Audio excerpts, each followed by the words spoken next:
Ya, kita beralih ke informasi lainnya, Saudara. Mantan Panglima Organisasi Papua Merdeka atau OPM menyoroti dugaan korupsi yang telah dilakukan oleh Gubernur Papua Lukas NMB. Lukas sendiri dilaporkan sudah 2 kali mangkir dari panggilan KPK dan tidak kooperatif menjalani pemeriksaan. Lambert Pekikir, mantan Panglima OPM, mengaku bahwa pihaknya bersama tokoh Papua lain sangat menyayangkan uang miliaran telah disalahgunakan. Sementara masih banyak warga Papua yang hidup dalam kondisi memprihatinkan. Lambert pun menyebut negara ini dibentuk untuk mensejahterakan masyarakat.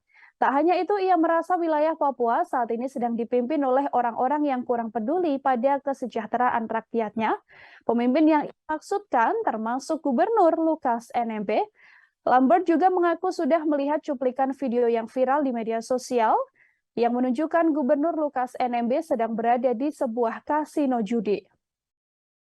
Tak hanya itu, Lambert juga menyoroti adanya massa yang mendukung Lukas NMB, sehingga membuat gerakan Save Lukas NMB.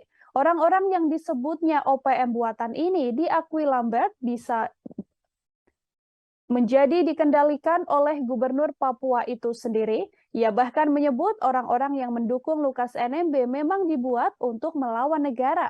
Karena itu Lambert meminta agar pemerintah bersikap tegas pada Lukas NMB.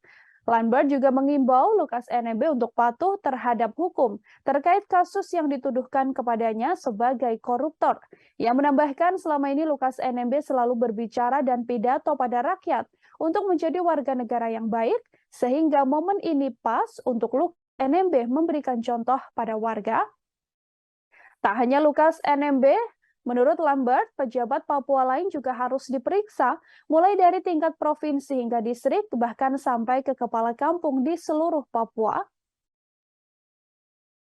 Terima kasih sudah nonton.